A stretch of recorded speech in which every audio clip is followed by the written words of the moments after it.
नमः चंडिकाय, ओम नमः चंडिकाय, ओम नमः चंडिकाय। तृतीयो अध्याय सेनापतियों सहित महिषासुर वध।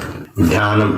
ओम उद्वद्भानु सहस्र कांतिमरुणा क्षौमां चिरोमालिकां रक्तालेप्त पयोधरा जपवतीं विद्यामभीतिं वरम् हस्ताब्जैर्दधतीं त्रिनेत्रविलसद्वक्त्रारविन्दश्रियम् देवीं बद्धैमांसुरत्नमुकुटां वन्दे रविन्द्रं स्थिताम्। जगदम्बा के श्रीअंगों की कांति उदय काल के सहस्त्रों सूर्यों के समान है। ये लाखों रंग की रेशमी साड़ी पहने हुए हैं। उनके गले में मुंडमाला शोभा पा रही है। दोनों स्तनों पर रक्त चंदन का लेप लगा है। वे अपने कर कमलों में जप मालिका, विद्या और अभय तथा वर्म नामक मुद्राएं धारण किए हुए हैं। तीन नेत्रों से सुशोभित मुखारविंद की बड़ी शोभा हो रही है। उनके मस्तक पर चंद्रमा के साथ ही रत्नमय मुकुट बना है तथा वे कमल के आसन पर विराजमान हैं। ऐसी देवी को मैं भक्ति पूर्वक प्रणाम करता हूं। ऋषि कहते हैं, दैत्यों की सेना को इस प्रकार तहस नहस होते देख महादैत्य सेनापति चिक्षुर क्रोध में भरकर अंबिका देवी से युद्ध करने के लिए आगे बढ़ा। वह असुर रणभूमि में देवी के ऊपर इस प्रकार बाणों की वर्षा करने लगा जैसे बादल मेरुगिरी के शिखर पर पानी की धार बरसा रहा हो। तब देवी ने अपने बाणों से उसके बाण समूह को अनायास ही काटकर उसके घोड़ों और सारथी को भी मार डाला। साथ ही उसके धनुष तथा अत्यंत ऊंची ध्वजा को भी तत्काल काट गिराया। धनुष कट जाने पर उसके अंगों को अपने बाणों से बींध डाला।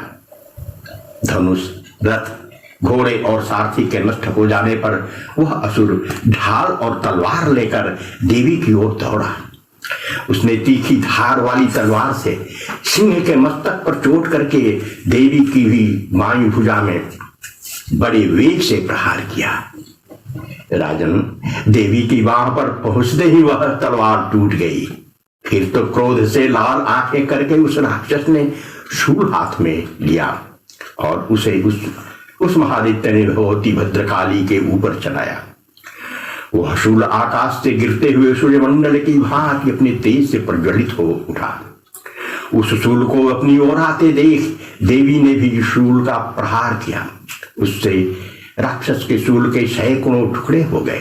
साथ ही महादित्य चिक्षुर की भी धज्जियां उड़ गईं। वह प्राणों से हाथ धो बैठा।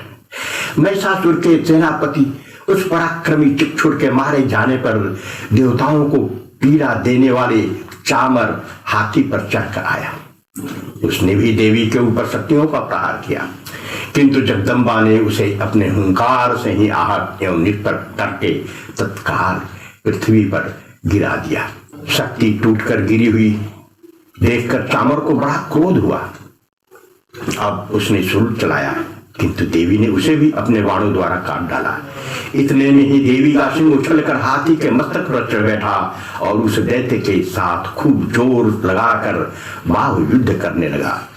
वे दोनों लड़ते लड़ते हाथी के से पृथ्वी पर आ गए और अत्यंत क्रोध में भरकर एक दूसरे पर बड़ी भयंकर प्रहार करते हुए लड़ने लगे। तदंतर सिंह बड़े वेग से आकाश की ओर उछला और उधर से गिरते समय उसने पंजों की मार से चामर का सिर धड़ से अलग कर दिया। इसी प्रकार उदग्र भी शिला और वृक्ष आदि की मार खाकर रणभूमि में देवी के हाथ से मारा गया तथा कराल भी दांतों, मुक्कों और थप्पड़ों की चोट से धराशायी हो गया। क्रोध में भरी हुई देवी ने गदा की चोट से उद्दत का कचूमर निकाल डाला बिंदीपाल ने से भास्कर को तथा बाणों से ताम्र और अंधक को मौत के घाट उतार दिया। 3 नेत्रों वाली परमेश्वरी ने त्रिशूल से उग्रास्य, उग्रवीर्य तथा महाहनु नामक दैत्य को मार डाला। तलवार की चोट से विराल के मस्तक को धड़ से काट गिराया। दुर्धर और दुर्मुख इन दोनों को भी अपने बाणों से जमलोक भेज दिया। इस प्रकार अपनी सेना का संहार होता देख महिषासुर ने भैंसे का रूप धारण करके देवी के गणों को त्रास देना आरंभ किया। किन्हीं को थुथुन से मारकर, किन्हीं के ऊपर खुरों का प्रहार करके, किन्हीं को पूंछ से चोट पहुंचाकर, कुछ को सींगों से विदीर्ण करके, कुछ गणों को वेग से, किन्हीं को सिंहनाद से, कुछ को चक्कर देकर और कितनों को निश्वास वायु के झोंक से धराशायी कर दिया। इस प्रकार गणों की सेना को गिराकर वह असुर महादेवी के सिंह को मारने के लिए झपटा। इससे जगदम्बा को बड़ा क्रोध हुआ। उधर पराक्रमी महिषासुर भी क्रोध में भरकर धरती को खुरों से खोदने लगा तथा अपने सींगों से ऊंचे ऊंचे पर्वतों को उठाकर फेंकने और गर्जने लगा। उसके वेग से चक्कर देने के कारण पृथ्वी क्षुब्ध होकर फटने लगी। उसकी पूंछ से टकराकर समुद्र सब ओर से धरती को डुबोने लगा।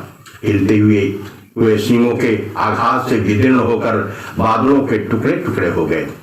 उसके श्वास की प्रचंड वायु के वेग से उड़े हुए सैकड़ों पर्वत आकाश से गिरने लगे। इस प्रकार का क्रोध भरे उस महादैत्य को अपनी ओर आते देख चंडिका ने उसका वध करने के लिए महान क्रोध किया। उन्होंने पास फेंककर उस महान असुर को बांध लिया। उस महासंग्राम में बंध जाने पर उसने भैंसे का रूप त्याग दिया और तत्काल सिंह के रूप में वह प्रकट हो गया। उस अवस्था में जगदम्बा जो ही उसका मस्तक काटने के लिए उद्यत हुई, तो ही वह खड्गधारी पुरुष के रूप में दिखाई देने लगा।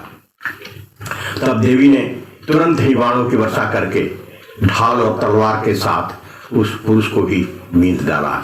इतने में ही वह महान राज के रूप में परिणत हो गया तथा उसकी सूंड से देवी के विशाल सिंह को खींचने और गरजने लगा।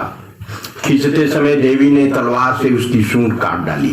तब उस महादैत्य ने पुनः भैंसे का शरीर धारण कर लिया और पहले की ही भांति चराचर प्राणियों सहित तीनों लोगों को व्याकुल करने लगा। तब क्रोध में भरी हुई जगन माता चंडिका बारंबार मधु का पान करने और लाल आंखें करके हंसने लगी। उधर वह बल और पराक्रम के मद से उन्मत्त हुआ राक्षस गर्जने लगा और अपने सींग से चंडी के ऊपर पर्वतों को फेंकने लगा। उस समय देवी अपने बाणों के समूहों से उसके फेंके हुए पर्वतों को चूर्ण करती हुई बोली। बोलते समय उनका मुख मधु के मद से लाल हो रहा था और वाणी लड़खड़ा रही थी। देवी ने कहा, ओ मूढ़, मैं जब तक मधु पीती हूँ तब तक तू क्षण भर के लिए खूब गर्ज ले। मेरे हाथ से यहीं तेरी मृत्यु हो जाने पर अब शीघ्र ही देवता भी गर्जना करेंगे। ऋषि कहते हैं, यूं कहकर देवी उछली और उस महादैत्य के ऊपर चढ़ गई। फिर अपने पैरों से उसे दबाकर उन्होंने शूल से उसके कंठ में आघात किया। उनके पैर से दबा होने पर भी महिषासुर अपने मुख से दूसरे रूप में बाहर होने लगा। अभी आधे शरीर से ही वह बाहर निकलने पाया था कि देवी ने अपने प्रभाव से उसे रोक दिया। आधा निकला होने पर भी वह महादैत्य देवी से युद्ध करने लगा। तब देवी ने बहुत बड़ी तलवार से उसका मस्तक काट गिराया। फिर तो हाहाकार करती हुई दैत्यों की भारी सेना भाग गई तथा संपूर्ण देवता अत्यंत प्रसन्न हो गए। देवताओं ने दिव्य महर्षियों के साथ दुर्गा देवी का स्तमन किया। गंधर्वराज गाने लगे तथा अप्सराएं नृत्य करने लगी।